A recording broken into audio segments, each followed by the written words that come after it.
I'm curious, how many of you out there have had an altercation with a little white fuzzy dog where the owner seems unaware of the fact that their little aggressive dog is about to instigate a altercation with you? Let me know in the comments. Zelda?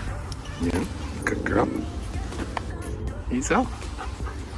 Good girl, Zelda. What do you think? Yeah. You good boy, Link? Hey? You a good boy? Yeah? Yeah, that's it. Hey friends, welcome to Your Human Pet Ramble. Coming at you today from Cuthbert Homes Park, just behind the Tilica Mall. Beautiful park, nice and shady for this beautiful day.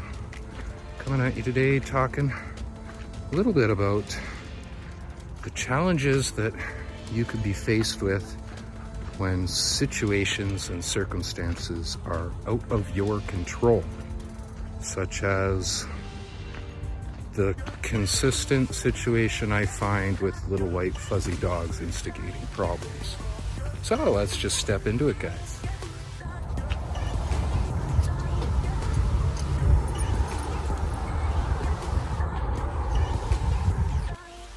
Walking Link and Zelda today, letting them enjoy some water. They've been pretty good, trying to work mostly on Link's socialization and Zelda's pulling. They still continuously walk in front and need a reminder not to dig into the leash. But for the most part, they are getting the point that I don't want to be dragged along. Had both Zelda and Link in a good heel for the first half of the walk. The second half is a little bit more relaxed. Just trying to get them to understand the concept of loose leash, where the first half was structured and no horseplay. That way I was prepared for Link's first reaction, inevitable reaction, and the correction, and there the better behavior afterwards seems to need to be reinforced every walk. Oddly, what I did notice is that Link doesn't respond poorly to the little white fuzzy dogs most other dogs do respond poorly to. Zelda completely wants nothing to do with them. It's just like, get away from me, you little angry fuzzball. And then Link wanted to play, of all things.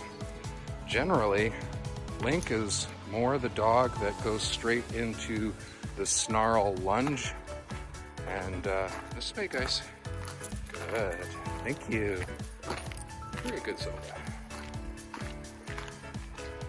Generally will make a fuss to scare the other dog away, although he does seem to want to actually play.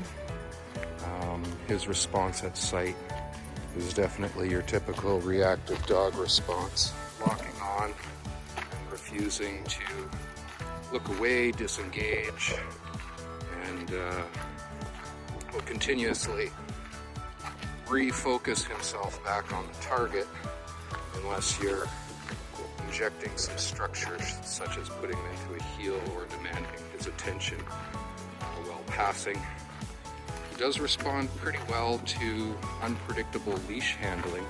So when a dog is passing by, not just holding him into a heel, but then turning around, stepping off to the side, spinning, something erratic to make him remember that he's on a walk with you and you're in control of the walk, not him, precisely at the moment where he leads into misbehaving. So trying to time it perfectly for the moment that he actually locks on to the dog before he's actually escalated to the point of even posturing himself. So before he starts to communicate, I'm going to be a problem. What I found strange is that he did not respond poorly to the little white fuzzy dog. Same dog saw it earlier, caused a problem for Kai. Past walks, same dog has caused an issue for Xena. Xena is very much little white fuzzball triggered. So when the dogs come at her with a chip on her shoulder, there is, especially if the owners are unaware of what their dog is communicating at that time, as the handler, there's very little you could do to stop the situation besides a complete intervention. You literally have to hang on to Xena, put your body between her and the other dog. Meanwhile, she's sitting calmly, right? She's trying to be calm, she's being respectful, she's doing exactly as she's supposed to do on leash. But because the little white fuzzy dog insists on closing the gap and gets within her boundary, she will then react and match plus 10% easily the dog's energy. So if the dog's coming at her with a chip on her shoulder, that dog is going to be met with a massive chip on Xena's shoulder. Now, the problem is actually not the dog, but it is the owner. We could all focus on the dog and say, oh, that dog's pulling on that leash. Shouldn't let that dog pull on you. When in reality, I shouldn't give the dog the opportunity to be out far enough to pull me in the first place, right? No, it's not about the dog, it's about the handling that then reinforces or prevents the behavior that you're trying to reinforce or prevent, right? As of right now, we're reinforcing loose leash. If you ask me, they're doing pretty nice about it.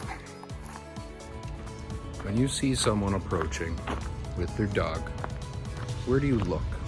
What's the first thing you're looking at? Are your eyes locking on the other dog, just like your reactive dog's doing? Or are you looking at the handler and paying attention to whether or not there's any form of recognizable communication going on between handler and dog? Things often that trigger me to then be aware of the fact that I'm dealing with a unaware owner in a non-communicative relationship walking towards me are things such as an owner repetitively calling for their dog. If the dog's way out in front pulling on the leash, if the people tend not to be paying any attention to their dog, basically if they're looking at their phone or anything like that, and most importantly, if they have any sort of awareness of their environment. And it can be really difficult at like a moment, an instantaneous moment while you walk around a corner on site making a judgment call, whether or not the owner coming towards you is going to cause you and your dog a problem relevant to their handling of their dog. Catch a bean. I'm not generally one for stereotypes, but the little white angry fuzzy dog is a stereotype, just like the big black dog stigmatism that seems to be going around, where many little dogs are stigmatized to big black dogs and tend to react to them. The same goes for big dogs and little white fuzzy dogs. There seems to be an issue with these little white fuzzy dogs around Victoria, BC that are all highly reactive towards big dogs. But the issue really isn't the dog, the issue is the owner, which sees the little white fuzzy dog as cute and harmless and doesn't see the necessity in correcting the misbehavior before it escalates to a point where it could cause altercations, and often does.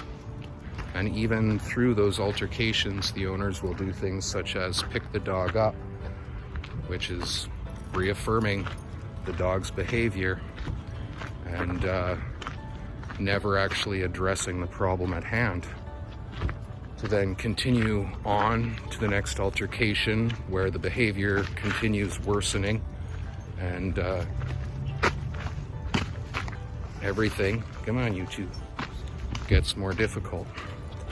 As you can see, the work of a dog handler, dog trainer, and dog owner never actually stops.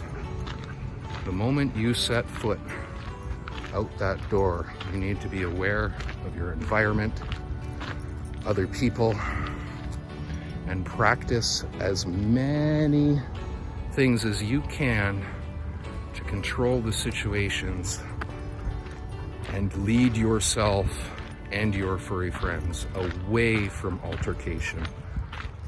As every situation you get through successfully is one situation closer towards the goal of non-reactivity.